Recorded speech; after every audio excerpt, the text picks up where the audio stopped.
Hello and welcome to another Deck Tech in preparation for the Early Access Streamer event next week for War of the Spark.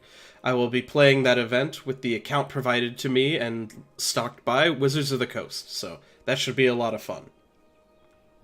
So, before I get into anything, I'm going to talk about why this deck is attractive to me and why I want to play Grixis Control. And that is the new card, Ballast Dragon God. I think this card is going to be super awesome, and in particular, it's going to solve one of the issues that this deck had. Grixis obviously has really great answers, and it even has good forms of card advantage, but it really needed a recurring form of card advantage that was also flexible and did other things. I found myself asking a lot of times, dang, this deck would be good if only I could play Obnixilis the Fallen, or Obnixilis Reignited. And then they spoil this Bolas, which is basically Obnixilis Reignited, but much better.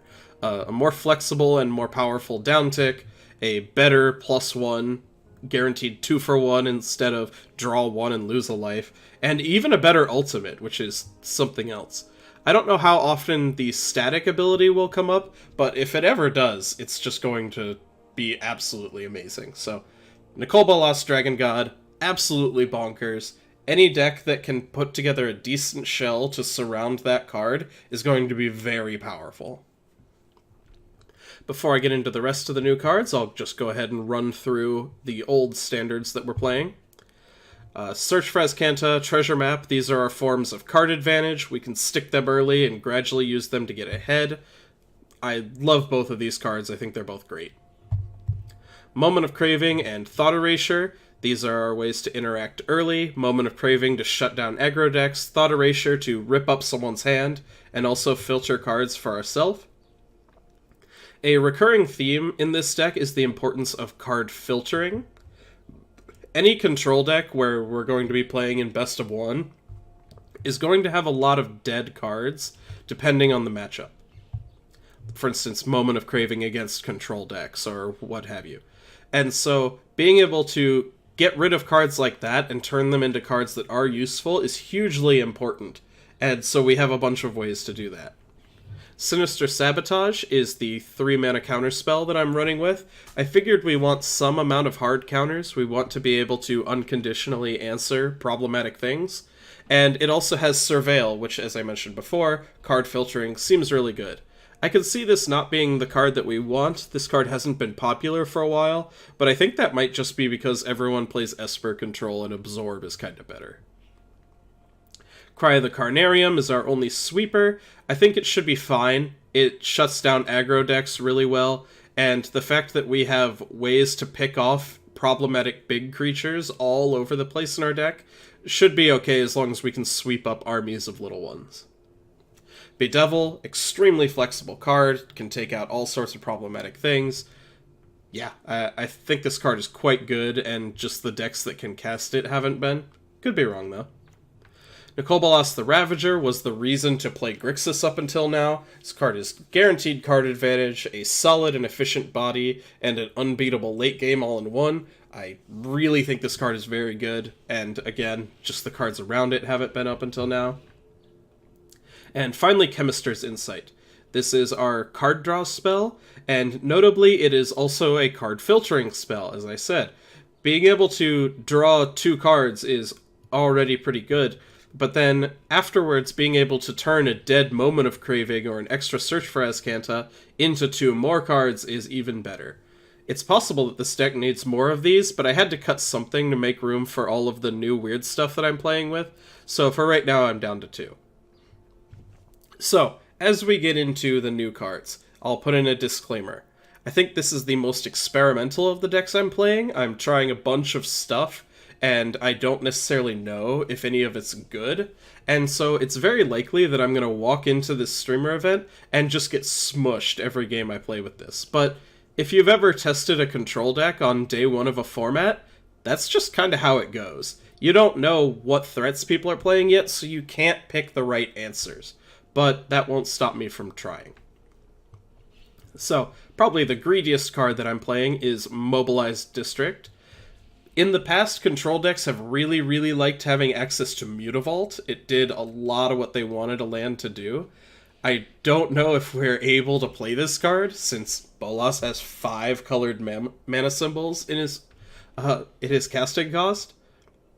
But I'm going to try anyway, because if I can consistently activate this for 2 or even 1, then it's going to be really good, since it's an even bigger body than Mutavault, and like I said, in the past, control decks just really wanted to have access to that effect. Okay, moving on to non-lands. Angrath's Rampage. I think this card is not being hyped as much as it deserves right now, because it is the very rare combination of efficient and flexible. It is efficient because it only costs 2 mana. Most of these modal cards where you can get whatever you want cost more, like Bedevil costs 3 mana. This only costs 2, and there isn't a whole lot of removal that costs 2 nowadays, and so being able to do that is pretty good. And then it's really flexible. In the past, a Carnage Tyrant would have just been game over for a Grixis deck like this, but now we can just main deck a bunch of copies of an Edict. And even if this card didn't exist, we could obviously main deck Edicts because of Liliana's Triumph. But this card does other things too. It can also knock out a treasure map against an opposing mid-range or control deck. It can get rid of Teferi. It could get rid of the Immortal Sun to unlock our Bolas. Like, this card does so many good things for not very much mana, and I think that's going to be quite powerful. Next up, we have Davriel, Rogue Shadow Mage. I don't know if this card is that good. It is card advantage, because it's going to knock 2 cards out of their hand, and we have multiple ways to empty our opponent's hand. Thought Erasure, Bolas the Ravager, Davriel. The uptick on Dragon God is likely to hit cards. So it's possible that Davriel is also a decent win condition for us, but I could see this card just not doing enough unless you have some way to proliferate it and get the counters back, so we'll see. I could definitely understand this card not being correct, but I do want to try it. Also good with Mobilized District, so that's fun. Next, and then finally, for our new cards, we have railsoutburst. I think this is the best example of cards that I want to try and look like they could be good in this deck, but might not be. It might turn out that this deck just needs more Chemist's Insight, we need more raw card draw, and the deal 3 damage is irrelevant since we have plenty of other removal, but I don't know. One of the reasons that I'm interested is, as I've come back to multiple times, card filtering is really good in this deck. If I cast railsoutburst to shoot a Teferi for 3, and then I see Search for Azcanta and Moment of Craving on top of my deck, that was basically the same as shooting Teferi and drawing 2 cards, and so in that case it was a lot better than Chemist's Insight. So, we'll see if this deck wants to play that. There are a bunch more cards that this deck could play, and I don't know if it can or should. For example, they just spoiled, as I'm making this, I believe it's called Tyrant's Scorn. The blue-black, it has Smother, destroy target creature with converted mana cost 3 or less, or Unsummon. That's another very flexible and powerful card. Smother is a very good Magic card, so I could see that wanting to be in here, but I don't know if it's better than, say, Moment of Craving as our early removal spell, because the life gain is really good. It's really hard to say, so I will be tinkering with this deck and experimenting and trying all sorts of things, and probably losing a lot, but having fun anyway. Anyhow, if you enjoyed this and you want to see how Grixis Control does, you should go ahead and subscribe to this channel, and also follow me on Twitch down below.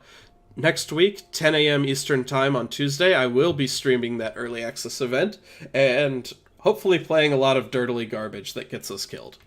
That's all for today. Thanks for watching.